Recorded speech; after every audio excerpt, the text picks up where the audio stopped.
እንኳን ደህና መጣችሁ። ዛሬ የምንወያይበት ርዕስ በጣም ውስብስብና አስገራሚ ጥያቄ ነው። ያውም በበጉ የሰርግ ድግስና በሺህ ዓመት መንግሥት መካከል ያለው ግንኙነት ምንድን ነው? አዎ፣ በጣም መሰረታዊ ጥያቄ ነው። ልክ አንድ ትልቅ እንቆቅልሽ እንደ መፍታት ነው የሚሰማኝ። እና ምንጮቹ ደግሞ ሶስት የተለያዩ የመፍቻ ቁልፎችን ያቀርቡልናል። ስለዚህ ዛሬ በእነዚህ ምንጮች የተመራን እያንዳንዱን ቁልፍ እየሞከርን የትኛው በር ሊከፍት እንደሚችል እንመራመራለን። በጣም ጥሩ አገላለጽ ነው። እንደ እንቆቅልሽ ነው ፌልን። ምክንያቱም የራእይ መጽሐፍን በቀጥታ የጊዜ መስመር ለማንበብ ስንሞክር ያው ብዙ ጊዜ ግራ ያጋባል። ልክ ነው። እናም ይሄ ጥያቄ የፍጻሜ ዘመን ትርጓሜ ማዕከል ላይ ነው የሚገኘው።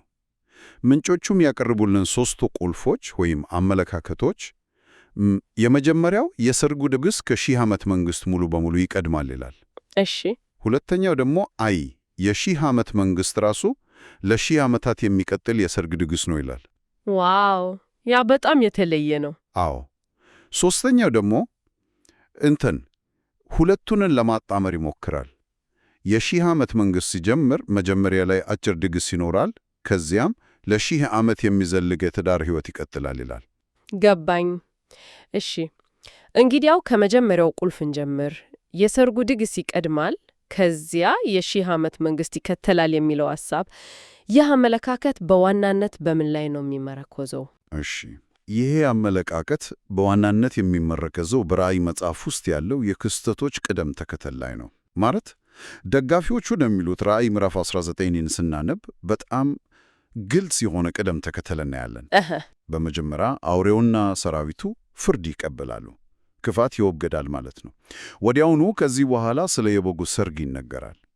ከዚያ ምዕራፍ 20 ላይ ስለ ሺህ ዓመት መንግሥት ይጀምራል። ስለዚህ ልክ 1 2 3 እያለ በቅደም ተከተል የተቀመጠ ይመስላል። በትክክል ፍርድ፣ ከዚያ ሰርግ፣ ከዚያ መንግሥት። ግን ቆይ እስኪ ይህ የቅደም ተከተል መከራከሪያ አሳማኝ ይመስልም? የራእይ መጽሐፍ ሁልጊዜ በጊዜ ቅደም ተከተል እንደማይሄድና አንዳንድ ጊዜ ክስተቶችን በጭብጥ እንደሚያደራጅ የሚናገሩ ወገኖች አሉ።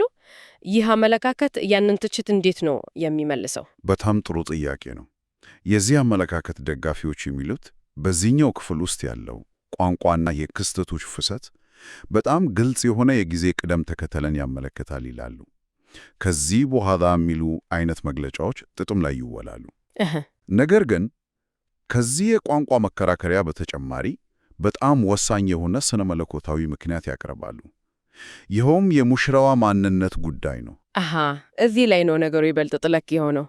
እስኪ ይህንን የሙሽራን ማንነት ጉዳይ እናብራራው። እሺ፣ ምንጮቹ እንደሚሉት የሺህ ዓመት መንግሥት ራሱ የሰርጉ ድግስ ነው ብለን ካስብን አንድ ስነ መለኮታዊ ችግር ይፈጠራል። ምን አይነት ችግር? ከሺህ ዓመቱ በኋላ በታላቁ ነጭ ዙፋን ፍርድ ጊዜ ከሙታን የሚነሱ ሌሎች ቅዱሳን ይኖራሉ። እነዚህ ቅዱሳን በሺህ ዓመቱ የሰርግ ድግስ ውስጥ አልተሳተፉም ማለት ነው። ስለዚህ የክርስቶስ ሙሽራ ቃል አይደሉም ማለት ነው። ልክ። ጥያቄው እሱ ነው። ይህ አመለካከት ይህንን ችግር የሚፈታው ሙሽራ መሆን በራሱ ልዩ ሽልማት ነው በማለት ነው። አንድ ደቂቃን ቆይ እስኪ። ስለዚህ እዚህ ላይ ቁልፉ ነገር ሙሽራ መሆን ለሁሉም ቅዱሳን የተሰጠ ማዕረግ ሳይሆን በተወሰነ ጊዜ ውስጥ ለተወሰኑ ሰዎች ብቻ፣ በተለይ ለሰማዕታትና በፈተና ውስጥ ላለፉ ምስክሮች የሚሰጥ ልዩ ሽልማት ነው እያልን ነው። በትክክል። ዋናው ነጥብ ይሄ ነው።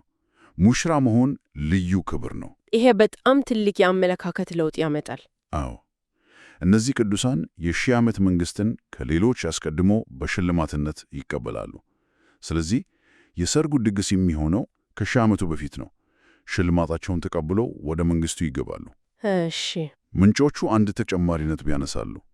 ከሺህ ዓመቱ ፍጻሜ በኋላ አዲስ ሰማይና አዲስ ምድር ሲመጣና አብ በሁሉ ላይ ሁሉ ሲሆን ምናልባትም የሙሽራና የሙሽራ ጽንሰ ሐሳብ ያብቃ። እንዴት? በቅዱሳን መካከል የነበረው የክብር ልዩነት ይወገድና ሁሉም አንድ ይሆናሉ ተብሎ ስለሚታስብ ነው። ስለዚህ ይህ ሙሽራ የመሆን ሽልማት በጊዜ የተገደበ ክብር ነው። በጣም የሚገርም ነው። የመጀመሪያው አመለካከት በቅደም በከተልና በስነ መለኮታዊ ሽልማት ጽንሰ ሐሳብ ላይ በእጅጉ የተመሰረተ ነው። ነገር ግን ሁለተኛውን አመለካከት የሚደግፉ ወገኖች ይህንን የጊዜ መስመር የሚፈታተን መከራከሪያ ይኖራቸዋል ብዬ እገምታለሁ። አዎ፣ ፈጽሞ በተለየ መንገድ ነው የሚያዩት። ራእይ መጽሐፍን በተለየ መንገድ ነው የሚተረጉሙት። አዎ፣ እነሱ የሚያተኩሩት በምሳሌያዊ ትርጉሞች ላይ ነው። ለምሳሌ ራእይ 19 ቁጥር 9 ላይ ወደ በጉ ሰርግ ራት የተጠሩ ብፁዓን ናቸው የሚል ቃል አለ። አዎ፣ አውቀዋለሁ። የዚህ አመለካከት ደጋፊዎች እንደሚሉት ይህ ጥቅስ ወደ 1000 ዓመት መንግሥት ለመግባት የተጠሩ ብፁዓን ናቸው ከሚለው ጋር ተመሳሳይ ትርጉም አለው። ስለዚህ የሰርግ ራትና የ1000 ዓመት መንግሥት አንድና ተመሳሳይ ክስተትን የሚገልጹ ሁለት የተለያዩ ዘይቤዎች ናቸው እያሉ ነው። ልክ እንደዛ ነው። ስለዚህ በምሳሌ ለማስቀመጥ የሰርግ ግብዣ ካርዱ ላይ ወደ እገሌ ሰርግ ተጠርተዋል ቢል ግብዣው ለድግሱ ብቻ ሳይሆን ለ1000 ዓመት ለሚቆየው የትዳር ሕይወት ጭምር ነው እንደማለት ነው። በጣም ጥሩ ምሳሌ ነው። በትክክል እንደዛ ነው። የ1000 ዓመቱ በሙሉ የጋብቻው በዓል ነው። ለዚህም ሌላ ጠንካራ መከራከሪያ ያቀርባሉ። እሱ ምንድን ነው? ይኸውም የበጉ ሚስት የሆነችው አዲሲቱ ኢየሩሳሌም ከሰማይ የምትወርደው መቼ ነው የሚለው ጥያቄ ነው። ራእይ 21 ላይ እንደሚለው አዲስ ሰማይና አዲስ ምድር ከተፈጠሩ በኋላ ነው የምትወርደው። ይህም የ1000 ዓመቱ መንግሥት ሲጀመር ነው። እሺ። ስለዚህ የሰርጉ ድግስ የሚጀምረው ከ1000 ዓመት መንግሥት መጀመሪያ ጋራ ነው ይላሉ። እሺ፣ አድማጮቻችን እንዲረዱት አዲሲቱ ኢየሩሳሌም ስንል ፍጹም የሆነችውን ቤተ ክርስቲያን ወይም የቅዱሳን ማኅበርን የምትወክል ምሳሌያዊ ከተማን ማለታችን ነው አይደል? አዎ፣ የቅዱሳን መሰብሰቢያና የእግዚአብሔር ማደሪያ ናት። ሌላው ነጥባቸው ደግሞ ራእይ 19 ላይ የበጉ ሰርግ መጥቷልና የሚለው አገላለጽ ነው። መጥቷል የሚለው ቃል ገና ሊሆን ያለ በደጅ ላይ ያለ ነገርን እንጂ ከተከው ክብር የተከናወነ ነገር አይመለከትም ይላሉ። የጋለሞታይቱ ባቢሎን ፍርድ ከተፈጸመ በኋላ ቀጥሎ የሚመጣው ክስተት የሰርጉን መጀመር ነው። ይህም የ1000 ዓመቱ መንግሥት መቋቋም ነው። ይህ በጣም አሳማኝ መከራከሪያ ነው። የቃላት አጠቃቀሙ ላይ በጣም ያተኩራሉ። በቃ የመጀመሪያው አመለካከትና ይሄኛው ፈጽሞ የሚጣጣሙ አይመስሉም። በእርግጥም ይጋጫሉ። ለዚህም ነው የተለያዩ አመለካከቶች የሆኑት። እሺ፣ የመጀመሪያው አመለካከት ደጋፊዎች አዲሲቱ ኢየሩሳሌም መውረዷ የጋብቻውን ሕይወት መጀመር እንጂ የሰርጉን ድግስ መጀመር አይመለከትም ሊሉ ይችላሉ። ድግሱ በሰማይ ተደርጎ ከዚያ ሙሽራዋ ከሙሽራው ጋር ወደ ምድር ትመጣለች ይላሉ። በጣም ግልጽ ነው። ሁለቱ አመለካከቶች በተቃራኒ ፖሎሶች ላይ የቆሙ ይመስላሉ። አንዱ በቅደም ተከተል፣ ሌላኛው በምሳሌያዊ ትርጉም ላይ ያተኩራል። ሶስተኛው አመለካከት እነዚህን ለማስታረቅ ይሞክራል ብለ ነበር። እሱ እንዴት ነው ነገሩን የሚያየው? ሶስተኛው አመለካከት ያው የሁለቱ ሐሳቦች የተሻሉ የሚላቸውን ክፍሎች ወስዶ ለማቀናጀት ይሞክራል። እንዲህ ነው የሚለው፣ ጌታ ጠላቶቹን ካሸነፈ በኋላ የ1000 ዓመት መንግሥት ሊጀምር ሲል በሰማይ አንድ ታላቅ የሰርግ ድግስ ይኖራል። እሺ፣ ግን ለአጭር ጊዜ? ለአጭር ጊዜ የሚቆይ በዓል ነው። ሙሽራዋም የተልባ እግር ልብስ ለብሳ ዝግጁ ሆና ትጠብቃለች። ይህ ድግስ ካለቀ በኋላ የ1000 ዓመት መንግሥት በምድር ላይ ይመሰረታል። ከዚያም ያ የ1000 ዓመት ዘመን በሙሉ እንደ ትዳር ሕይወት ወይም የጋብቻው ፍሬ ሆኖ ይቀጥላል። ገባኝ። ስለዚህ ድግሱ የመንግስቱ መግቢያ ወይም ይፋዊ መክፈቻ ስነ ስርዓት እንደማለት ነው። ድግሱ ራሱ አጭር ነው፣ ግን የሚወክለው ግንኙነት ለ1000 ዓመታት ይዘልቃል። በትክክል ልክ እንደ ዘመናዊ ሰርግ ማለት ትችላለህ። እንዴት? የሰርጉ ቀን አንድ ቀን ነው፣ ነገር ግን ትዳሩ ዕድሜ ልክ ነው። በዚህ አመለካከት ድግሱ የ1000 ዓመቱ መንግሥት መጀመሪያ ላይ የሚደረግ ታላቅ በዓል ሲሆን፣ መንግሥቱ ራሱ ደግሞ የዚያ ጋብቻ የሕይወት ዘመን ነው። እሺ፣ ከዚያስ? ከዚህ የትዳር ሕይወት በኋላ ደግሞ የታላቁ ነጭ ዙፋን ፍርድና የዘላለም መንግሥት ይከተላሉ። እሺ፣ እነዚህን 3 የተለያዩ ትርጓሜዎች መመልከታችን በጣም አስደናቂ ነው። ነገር ግን ከዚህ የጊዜ ሰሌዳ ጥያቄ ስንወጣ ምንጮቹ ወደ አንድ እጅግ በጣም ትልቅ ፍልስፍናዊ ውይይት ይወስዱናል። አዎ፣ እዚህ ላይ ነው ውይይቱ ከስነ መለኮት አልፎ ወደ ፍልስፍና የሚሸጋገረው። ስለ ፍጡርና ፈጣሪ ግንኙነት እንዲሁም ስለ ጊዜና ሕልውና ምንነት። ልክ ነው።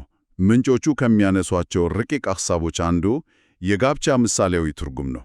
እግዚአብሔር ወንድና ሴትን ሲፈጥርና የጋብቻን ሥርዓት ሲመሠረት ዋናው ዓላማው ከፍጡራኑ ጋር ሊኖሩ ስለሚፈልገው ጥልቅ ኅብረት ምሳሌ ለመስጠት ነው ይላሉ። አንድ ደቂቃ። ይህ በጣም ትልቅ ሐሳብ ነው።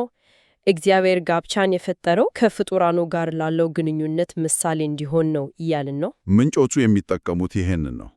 እርሱ ራሱ ሙሽራ፣ ሕዝቡ ደግሞ ሙሽራ ሆኖ የሚቀርቡበትን ግንኙነት ለማሳየት ነው። ይህ ማለት የሰው ልጅ መሰረታዊ ተቋም የሆነው ጋብቻ የፍጥረት ዓላማ ራሱ ከዚህ መለኮታዊ ሐሳብ ጋር የተያዘ ነው ማለት ነው። አዎ፣ የሰው ልጅ ፍቅርና ኅብረት መለኮታዊውን ፍቅርና ኅብረት እንዲያንጸባርቅ ተደርጎ ነው የተፈጠረው።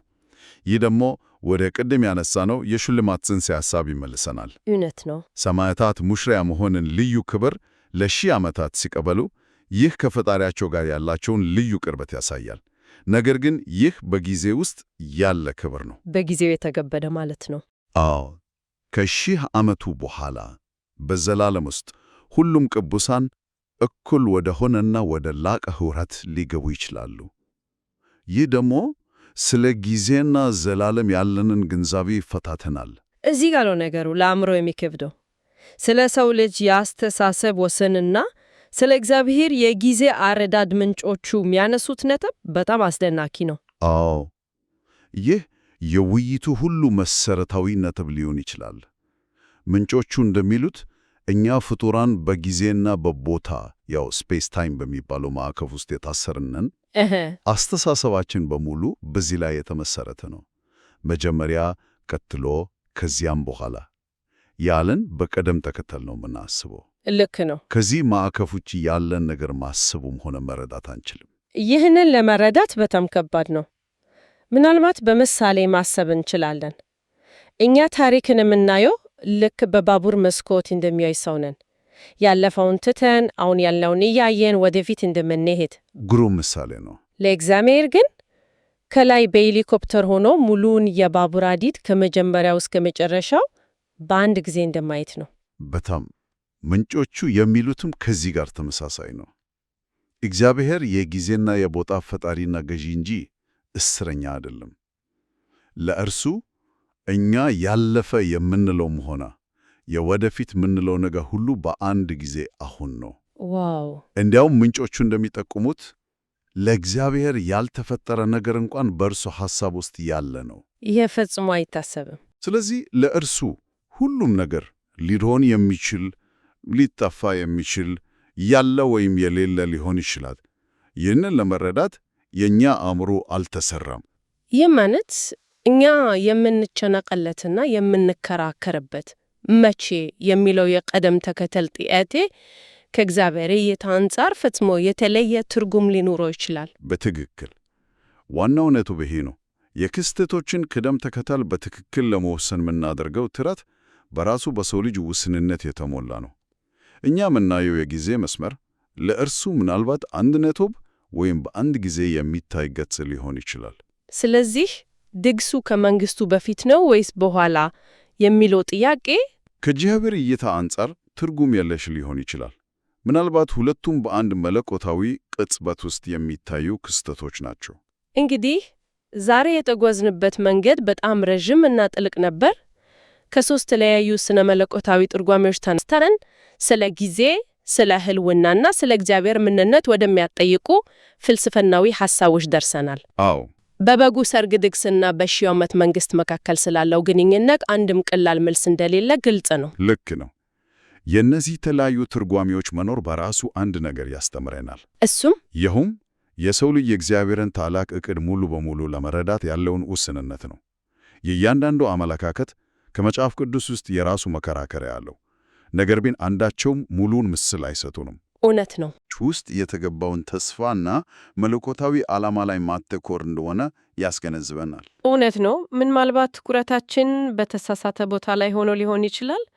ይህን ውይይት ስንዘጋ ለአድማጮቻችን የሚታው የመጨረሻ ሐሳብ አለ? አዎ፣ ይህንን ውይይት ስናጠቃልል ለአድማጮች አንድ የመነሻ ጥያቄ ልተው። ምንጮቹ የሚጠቆሙት የሰው ልጅ አእምሮ በጊዜና በቦታ እስር ውስጥ ከሆነ መለኮታዊውን የጊዜ ሰሌዳ በሰውኛ አመክንዮ በትክክል ካርታ ላይ ለማስቀመጥ መሞከር ምን ያህል ትርጉም አለው? በጣም ጥሩ ጥያቄ ነው። ምን ማልማት ዋናው ቁም ነገር የክስተቶቹን ቅደም ተከተል ከማወቅ ይልቅ ከጀርባቸው ያለውን መለኮታዊ ዓላማና ተስፋ ይኸውም የፍቅር፣ የኅብረትና የድል ተስፋ መረዳት ይሆን?